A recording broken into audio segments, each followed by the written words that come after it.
Hello and welcome back to my channel Step Up Guru. दोस्तों, आज का हमारा टॉपिक रहेगा आरसीआईटी से रिलेटेड महत्वपूर्ण क्वेश्चन। आज मैं आपको 50 इंपॉर्टेंट क्वेश्चन बचाऊंगा। और जैसा कि आपको पता है कि आपका जो पेपर है वो नेक्स्ट वीक नेक्स्ट संडे को होने वाला है, तो आपको अभी से अच्छी तैयारी करनी पड़ेगी, अभी से आपको अच्छी मेहनत करनी पड़ेगी, तभी आप पेपर में अच्छे नंबर लेके आ पाएंगे। उम्मीद करता हूँ आपने पिछले वीडियो भी देखे होंगे, अच्छे से देखे होंगे और आपको समझ में आए होंगे।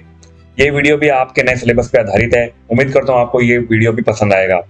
आगे बढ़ने से पहले दोस्तों, अगर आपने मेरे चैनल को सब्सक्राइब नहीं किया है तो सब्सक्राइब कर लें, ताकि आपको ऐसे ही इंटरेस्टिंग नोटिफिकेशंस और वीडियोस मिलते रहें।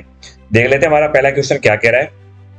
पहला क्वेश्चन है, एमएस वर्ड 2019 में कट या कॉपी टेक्स्ट एक अस्थायी भंडारण क्षेत्र पर संग्रहित होते हैं, जिन्हें हम कहते हैं। मतलब अगर आप कोई कट या कॉपी करते हो, एम 2019 हो, 2010 हो, या कोई भी एमएस वर्ड का वर्जन हो, तो अस्थायी रूप से कहाँ पे सेव होता है वो हमें बताना है। तो अगर आपने कोई टेक्स्ट कट या कॉपी किया है तो वो क्लिपबोर्ड में सेव हो जाता है। आप उसको दोबारा यूज भी कर सकते हो जब तक कि आप उस फाइल को क्लोज नहीं कर रहे। अगर आपने एक बार उसकी मेन फाइल क्लोज कर दी, फिर वो जो भी कट या कॉपी किया हुआ आपका टेक्स्ट था वो क्लिपबोर्ड में आपको नहीं दिखेगा। ठीक है, तो कुछ टेक्स्ट ऐसे होते हैं, कुछ वर्ड ऐसे होते हैं जो आपको बार बार क्या करने पड़ते हैं, यूज करने पड़ते हैं। तो आप अगर उसको एक बार कॉपी कर लेते हो ना, तो वो क्लिपबोर्ड में सेव हो जाएगा। तो बार बार आप उसको रीयूज कर सकते हो, दोबारा इस्तेमाल कर सकते हो क्लिपबोर्ड का यूज करके। तो राइट आंसर हो जाएगा इसका सी। निम्न में से कौन सी विंडोज यूटिलिटीज अनावश्यक फाइलों को मिटा देती है? तो अगर आप अनावश्यक फाइलों को मिटाना चाहते हैं तो डिस्क क्लीनअप जो है वो उसका यूज होगा ऑप्शन का। जो डिस्क क्लीनअप एक हमारा जो देखा जाए तो एक तरीके से हमारा सिस्टम सॉफ्टवेयर होता है। ठीक है, डिस्क क्लीनअप, डिस्क डिफ्रैगमेंट, ठीक है, backup and restore wizard, firewall, ये चारों हमारे क्या होते हैं, हमारे सिस्टम सॉफ्टवेयर होते हैं। ठीक है, बट इस क्वेश्चन से रिलेटेड अगर मैं देखूं तो निम्नलिखित में से कौन सा विंडोज यूटिलिटी अनावश्यक फाइलों को मिटाता है? तो वो होता है हमारा डिस्क क्लीनअप। ठीक है, डीफ्रैगमेंट तो क्या करेगा, आपकी कोई फाइलें टूटी फूटी हैं, अगर अनप्रिपेयर्ड हैं, खराब होती जा रही हैं, अनप्रिपेयर्ड हैं, टूट रही हैं, है ना, डैमेज फाइल है, उनको क्या करेगा, सही करने का काम करेगा डिस्क डीफ्रैगमेंट। बट अगर आप कोई फाइल है उसको मिटाना चाहते हैं अनावश्यक फाइलों को, तो आपको डिस्क क्लीनअप यूज करना पड़ेगा। Right option B. विंडोज 11 में एक विंडोज को मैक्सिमाइज करने का अर्थ है मेल लिखना, इसे डेस्कटॉप पर फिट करने के लिए विस्तारित करना, अंदर केवल फाइलों को ही डालना, इसे रिसाइकिल बिन में खींचना। तो राइट आंसर हो जाएगा बी, इसे डेस्कटॉप पर फिट करने के लिए अपन विस्तारित करते हैं। मैक्सिमाइज का मतलब जितनी भी अपनी विंडो की स्क्रीन है उसमें पूरा फिट हो जाता है वो। ठीक है ना, तो राइट आंसर बी। किसी ज्ञात सॉफ्टवेयर बग की मरम्मत जो आमतौर पर इंटरनेट पर बिना किसी शुल्क के उपलब्ध होती है कहलाती है? तो राइट आंसर हो जाएगा पेज। ठीक है, पेज क्या करता है, एक ऐसा सॉफ्टवेयर होता है जो इंटरनेट पर बिना शुल्क में उपलब्ध होता है। और अगर आपके सॉफ्टवेयर में कोई बग है, कोई प्रॉब्लम है, उसको मरम्मत करना है, उसकी रिपेयरिंग करनी है, तो पैच नाम से क्या होता है, हमारा एक प्रोग्राम होता है, एक सॉफ्टवेयर होता है। ठीक है, जो इंटरनेट पर मुफ्त होता है, उपलब्ध होता है। Right answer B. निम्नलिखित में से कौन सा एक ईमेल सेवा या ईमेल सर्विस प्रोवाइडर नहीं है? तो हॉटमेल होता है, आउटलुक होता है, जीमेल होता है, पिंग। पिंग एक जो है हमारा, ये एक तरीके से देखा जाए तो ये हमारा सर्च इंजन है। Bing, Ask, Baidu, Yahoo, Google, ये सारे हमारे सर्च इंजन होते हैं। बट हॉटमेल, आउटलुक, जीमेल ये हमारे क्या होते हैं, ईमेल सर्विस प्रोवाइडर होते हैं, जो हमें ईमेल करने की अनुमति देते हैं, प्लेटफॉर्म देते हैं। Right answer B. MS Word में गटर किससे संबंधित है? तो एमएस वर्ड में गटर जो संबंधित होता है वो होता है मार्जिन से। ठीक है, मार्जिन, गटर पोजीशन हमेशा लेफ्ट साइड में होती है, क्योंकि हम चाहते हैं कि कोई भी पेज हमारा कट ना जाए, छुप ना जाए। अगर हम उसको कवर पेज में चढ़ाएं, कवर वगैरह ऐड करवाएं उसके ऊपर, तो हम थोड़ा सा मार्जिन दे देते हैं, वो होता है गटर मार्जिन। बाएं और होता है, ध्यान रखना, हमारा गटर मार्जिन हमेशा ध्यान रखना। ठीक है, उसको बोलते हैं अपन मार्जिन। राइट आंसर हो जाएगा सी। कंप्यूटर का वह भाग जो उसके कार्यों को समन्वय करना या समन्वय करता है, कंप्यूटर का वह भाग जो उसके कार्यों को समन्वय करता है कहलाता है। तो वो कहलाता है हमारा कंट्रोल यूनिट। ठीक है, कंप्यूटर में जितने भी कार्य होते हैं उसको कंट्रोल करने का कार्य कंट्रोल यूनिट का होता है। ठीक है ना, कंप्यूटर के जो भी पार्ट्स हैं, जैसे कीबोर्ड हो गया, माउस हो गया, मॉनिटर हो गया, उनको मैनेज करने का कार्य सारा कंट्रोल यूनिट का होता है। और अर्थमेटिकल लॉजिकल यूनिट का काम होता है मैथमेटिकल कैलकुलेशन, जो भी करना होता है, कोई भी आप तार्किक गणनाएं कर रहे हैं, कोई भी कैलकुलेशन से रिलेटेड काम कर रहे हैं, वो एएलयू का होता है।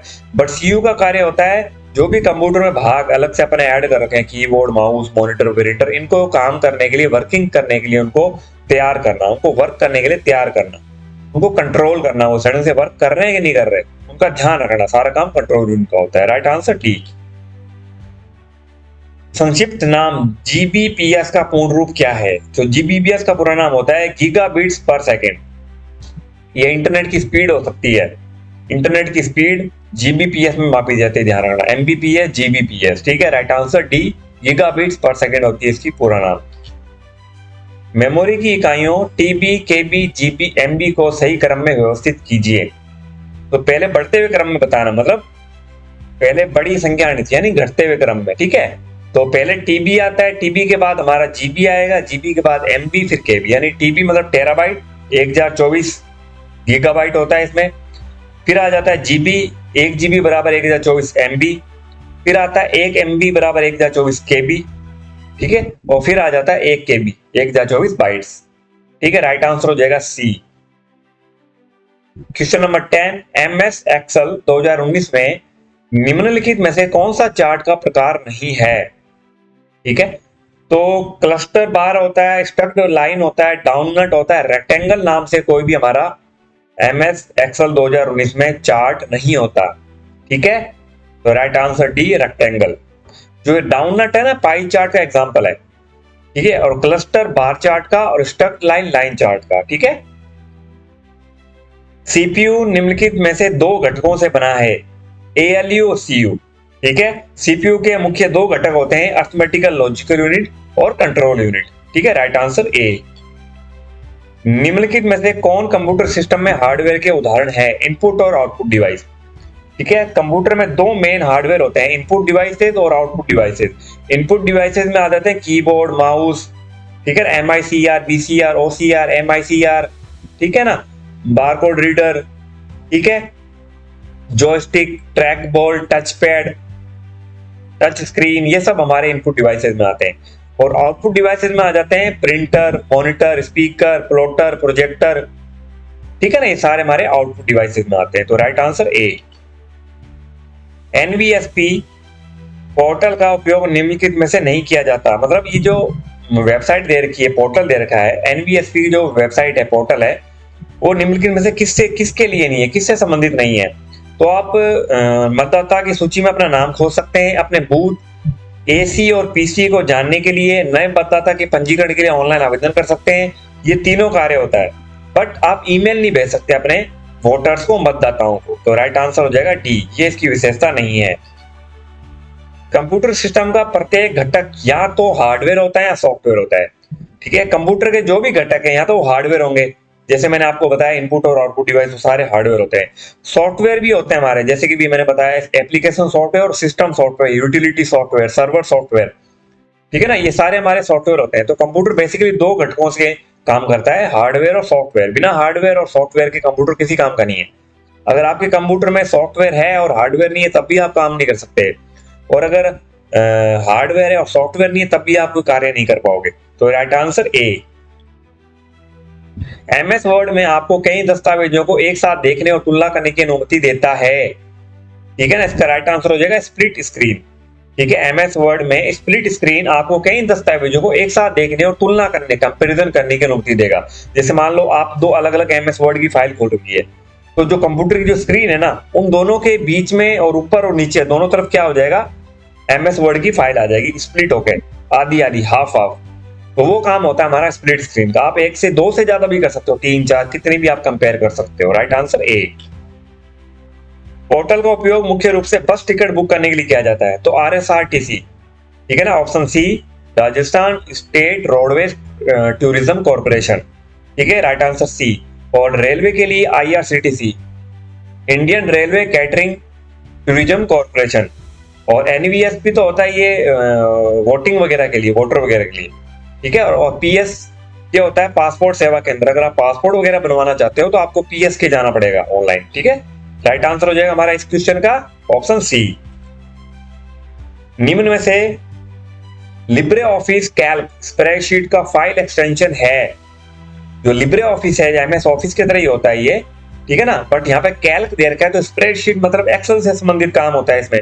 जैसे ओपन ऑफिस कैल्क, तो ऐसे लिब्रे ऑफिस कैल्क होता है, ठीक है ना। तो उसका फाइल एक्सटेंशन होता है डॉट ओडीएस। डॉट ओडीटी तो होता है हमारा इसका राइटर का, और डॉट ओडीपी होता है इम्प्रेस का, और डॉट ओडीएफ इसकी एक मेन फाइल होती है, ठीक है। इसका आंसर जो हो जाएगा राइट हो जाएगा ऑप्शन बी डॉट ओडीएस। निम्न में से ओपन ऑफिस ड्रॉ का फाइल एक्सटेंशन क्या है, तो उसका हो जाएगा डॉट ओडीजी। ओडीजी मतलब ग्राफिक्स, जी मतलब ग्राफिक्स, ठीक है ना। इसमें ग्राफिक्स और वेक्टर ग्राफिक्स से रिलेटेड काम होता है ओपन ऑफिस ड्रॉ में, तो इसका राइट आंसर हो जाएगा डॉट ओडीजी। निम्न में से ओपन ऑफिस फाइल को किसी अन्य कंप्यूटर ड्राइव और अन्य नेम से सेव करने की शॉर्टकट की क्या है। अगर आप ओपन ऑफिस फाइल को किसी भी अन्य कंप्यूटर की ड्राइव में या किसी अन्य नेम से सेव करना चाहते हो, उसकी शॉर्टकट की होती है कंट्रोल शिफ्ट एस, ठीक है। कंट्रोल शिफ्ट एस इसकी शॉर्टकट की होती है। ओपन ऑफिस की कोई भी फाइल हो, चाहे वो कैल्क हो, राइटर हो, इम्प्रेस हो, पेस हो, इन चारों में आप सेव करोगे तो कंट्रोल शिफ्ट एस ही होगी, ठीक है। ओपन ऑफिस राइटर में टेबल इंसर्ट करने की शॉर्टकट की क्या है, तो ओपन ऑफिस राइटर में टेबल इंसर्ट करने की शॉर्टकट की होती है कंट्रोल F12, ठीक है। Right answer D control F12। Libre office writer में मैक्सिमम और मिनिमम जूमिंग कितनी होती है, ठीक है। लिब्रे ऑफिस राइटर में मैक्सिमम जो जूमिंग होती है वो होती है 600 और मिनिमम होती है 20, ठीक है, ध्यान रखना। लिब्रे ऑफिस राइटर में, ठीक है, 20 और 600 मिनिमम और मैक्सिमम। ओपन ऑफिस कैल्क की मैक्सिमम और मिनिमम जूमिंग कितनी है, ओपन ऑफिस कैल्क की है मिनिमम है 20 और मैक्सिमम है 400, ठीक है। ओपन ऑफिस राइटर का बाय डिफॉल्ट फॉन्ट स्टाइल और फॉन्ट साइज कितना होता है। ओपन ऑफिस राइटर का बाय डिफॉल्ट जो फॉन्ट होता है वो होता है टाइम्स न्यू रोमन, और जो फॉन्ट साइज होता है वो होता है 12।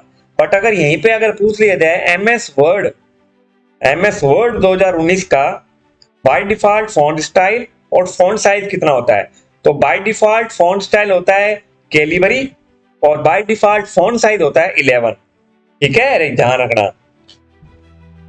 ओपन ऑफिस राइटर में पेस्ट स्पेशल की शॉर्टकट कीज क्या है, तो ओपन ऑफिस राइटर में पेस्ट स्पेशल की शॉर्टकट की है कंट्रोल शिफ्ट वी, ठीक है। और एमएस ऑफिस में जो होती है ना, या एमएस एक्सेल अगर देख रहे हैं तो कंट्रोल अल्ट वी होती है, बट इसमें ओपन ऑफिस राइटर में कंट्रोल शिफ्ट वी, ठीक है। ओपन ऑफिस इम्प्रेस जिसमें पावर पॉइंट से रिलेटेड काम होता है, उसमें मैक्सिमम और मिनिमम जूमिंग कितनी है, तो मैक्सिमम हमारी 300% और मिनिमम होती है 5%, सबसे ज्यादा होती है इसमें, ध्यान रखना। ओपन ऑफिस इम्प्रेस में मिनिमम 5% जूमिंग और मैक्सिमम 3000%, माफ कीजिएगा 3000, 300 नहीं 3000 होता है, ठीक है। राइट आंसर सी। सॉफ्टवेयर एजेंटों को इन नामों से भी जाना जाता है, तो सॉफ्टवेयर एजेंटों को हम सॉफ्ट बॉट्स के नाम से भी जानते हैं, ऑप्शन डी।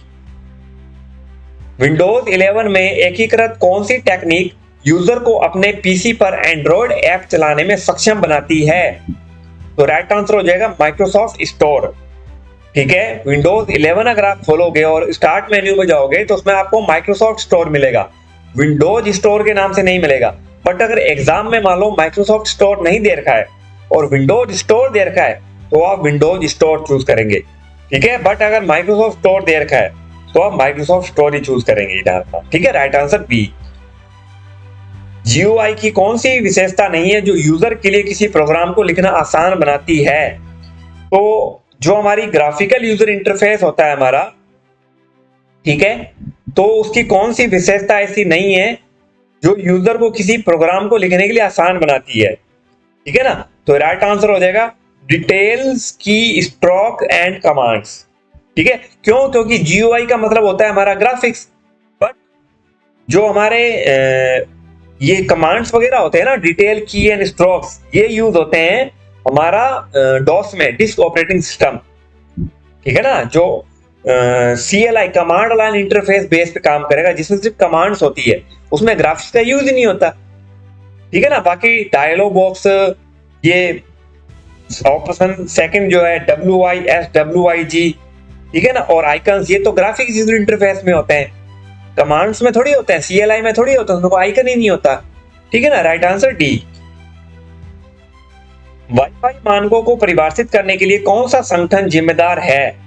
तो वाईफाई मानकों को परिभाषित करने के लिए IEEE यानी institute of electrical and electronics engineer, ठीक है, IEEE जो है वो वाईफाई मानकों को परिभाषित करने के लिए संगठन होता है। Right answer A. EDI electronic data interchange आवश्यक है, तो EDI जो है वो आवश्यक होता है हमारा C2C यानी कंज्यूमर टू कंज्यूमर कॉमर्स के लिए, ठीक है। Right answer D. एक सामान्य वाईफाई नेटवर्क की रेंज मीटर में क्या है? तो सामान्य एक वाईफाई नेटवर्क की जो रेंज होती है वो 50 मीटर तक होती है, ध्यान रखना, ठीक है। 50 मीटर से ज्यादा उसकी कोई रेंज नहीं होती। Right answer A. ब्लूटूथ में एक्सेस विधि है, तो ब्लूटूथ में TDD और TDM यानी कि टाइम डिवीजन डुप्लेक्सी और टाइम डिवीजन मल्टीपल एक्सेस, ये दोनों यूज होता है, ठीक है, TDD और TDM में, ठीक है। Right answer B. ब्लूटूथ में स्पेशल इंटरनेट ग्रुप SIG का उद्देश्य क्या है? ठीक है, स्पेशल इंटरनेट ग्रुप SIG का यूज होता है ब्लूटूथ टेक्निक को बढ़ावा देना और स्टैंडर्ड को बनाए रखने के लिए SIG का यूज होता है ब्लूटूथ में, ठीक है ना। ब्लूटूथ की टेक्निक को बनाए रखना या बढ़ाना और स्टैंडर्ड कायम रखना, स्टैंडर्ड को बनाए रखना ब्लूटूथ के, वो SIG का मुख्य उद्देश्य होता है। राइट आंसर सी। ब्लूटूथ 5.0 की अधिकतम डाटा ट्रांसफर दर क्या है? तो ब्लूटूथ 5.0 की अधिकतम डेटा ट्रांसफर की दर होती है 2 Mbps, ठीक है, 2 megabits per second. Right answer C. Apple द्वारा iOS डिवाइस के लिए विकसित वर्चुअल असिस्टेंट का क्या नाम है? सीरी, ठीक है। एप्पल द्वारा iOS डिवाइस के लिए वर्चुअल असिस्टेंट सीरी होता है। जिसे अपना विंडोज 10 और विंडोज 11 में कोर्टाना होता है ना, वैसे एप्पल iOS में क्या होता है? सीरी होता है। Right answer B. वाईफाई आमतौर पर किस फ्रीक्वेंसी बैंड में वर्क करते हैं? ऑप्शन बी 2.4 हर्ट्ज और 5 गीगाहर्ट्ज। राइट आंसर बी, ठीक है। और वाईफाई का पूरा नाम होता है wireless Fidelity. Question number 37, object picture and shape के चारों ओर टेक्स्ट रैप करने के लिए आप किस ऑप्शन में जाएंगे? ऑब्जेक्ट को सिलेक्ट करेंगे तथा रेंज ग्रुप में जाकर, पिक्चर फॉर्मेट या फॉर्मेट पोजीशन में जाकर, फॉर्मेट विद टेक्स्ट रैपिंग में जाकर, विकल्प 1 और 2 दोनों। तो इसका राइट आंसर हो जाएगा ऑप्शन सी, विकल्प 1 और 2 के माध्यम से आप क्या कर सकते हो? किसी भी ऑब्जेक्ट को, किसी भी पिक्चर को, किसी भी शेप के चारों तरफ आप रैप टेक्स्ट का यूज कर सकते हो, ताकि वो पिक्चर इजीली मूव हो सके, ताकि वो पिक्चर टेक्स्ट के अकॉर्डिंग चेंज हो सके, behind the text, front of text, ठीक है ना, टाइप, थ्रू, ये सारा उसमें ऑप्शन आता है। तो राइट आंसर सी।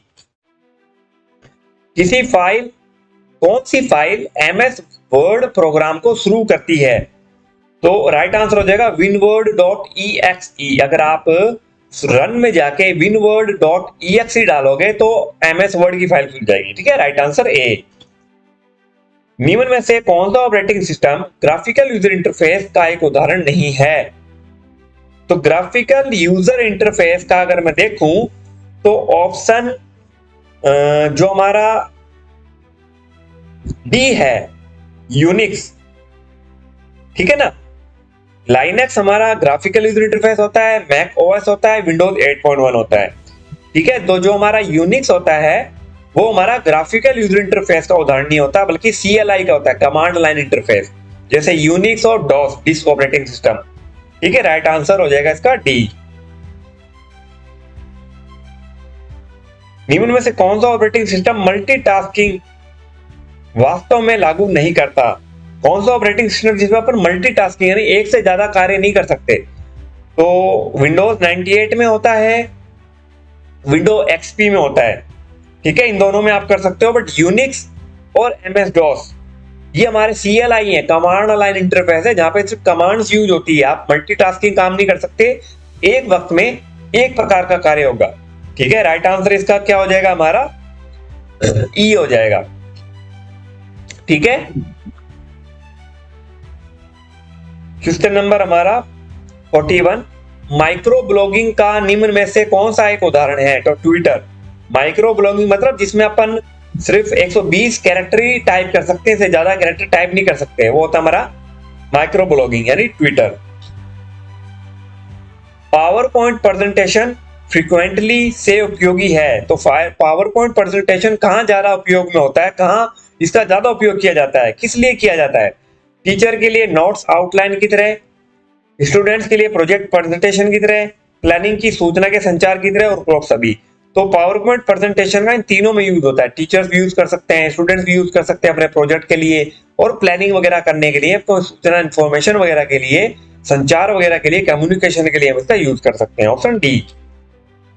पावर पॉइंट में पहले से ही इंसर्ट इमेज को एडिट करने पर क्या घटित होता है? अगर पावर पॉइंट में कोई पहले से ही कोई इमेज इंसर्ट है, आप उसको एडिट कर रहे हो, तो क्या इफेक्ट होगा? जो मेन फाइल है वो इंसर्ट हुई थी तो चेंज नहीं होती, सोर्स फाइल यानी मेन फाइल जो है वो इंसर्ट की हुई थी, चेंज हो गई। जब आप प्रेजेंटेशन को सेव करते हैं तो सोर्स फाइल चेंज हो जाती है, उपरोक्त में से कोई नहीं। तो जो सोर्स फाइल जो पहले से इंसर्ट हुई थी वो चेंज नहीं होती है, ठीक है ना। जो मेन फाइल होती है, अगर आप उनको चेंजेस करते हो, एडिटिंग वगैरह करते हो, तो चेंज नहीं होती, वो एज इट इज ही रहती है। हाँ, रिप्लेस कर दोगे तब चेंज हो जाएगी, ठीक है। Right answer A. MS word 2019 में कर्सर की पोजीशन बाय डिफॉल्ट होती है। तो MS वर्ड 2019 में जो कर्सर होता है हमारा, वो बाय डिफॉल्ट कहाँ होता है, किस पोजीशन पे होता है?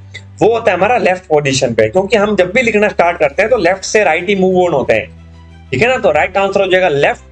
कर्सर हमारा हमेशा लेफ्ट साइड में होता है, ठीक है। Right answer A.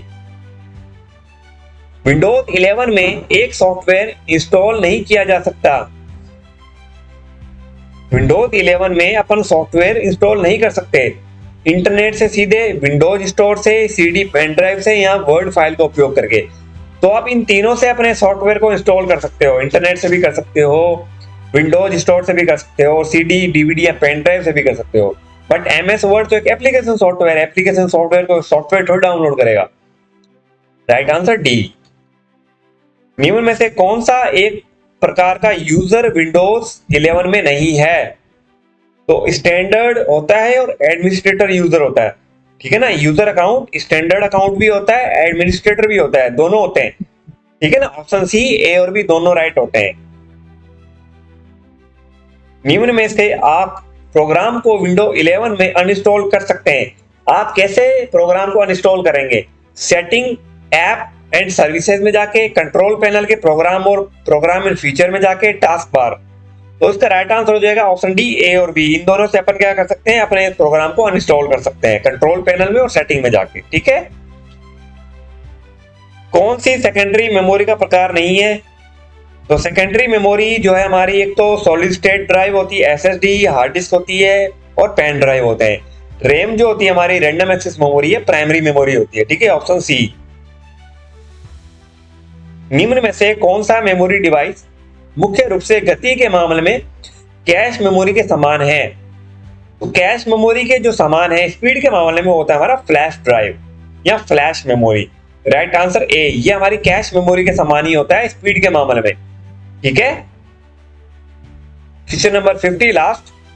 निम्न में से कौन सा ई वॉलेट का वैध उदाहरण है? ई वॉलेट, तो डेबिट कार्ड हमारा एक तरीके से इलेक्ट्रॉनिक कार्ड होता है, और वे टू SMS भेजने के लिए होता है।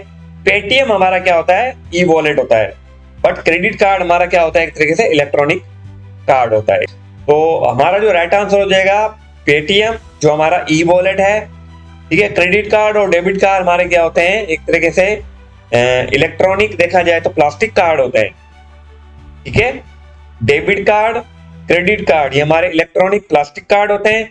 वे टू SMS भेजने की एक वेबसाइट होती है, आप फ्री में SMS भेज सकते हो डेली के 50। बट पेटीएम जो होता है ना दोस्तों, वो हमारा क्या होता है? ई वॉलेट होता है, जैसे पेटीएम, फोन पे, गूगल पे, भीम, ठीक है ना। ये सारे हमारे क्या होते हैं ना, ई वॉलेट के उदाहरण होते हैं। तो राइट आंसर सी। तो ये हो गए हमारे 50 क्वेश्चन। उम्मीद करता हूँ आपको ये 50 क्वेश्चन समझ में आए होंगे। अगर आपको वीडियो पसंद आया हो तो लाइक करें, कमेंट करें, शेयर करें। मिलते हैं आपसे नेक्स्ट वीडियो में। बहुत बहुत धन्यवाद।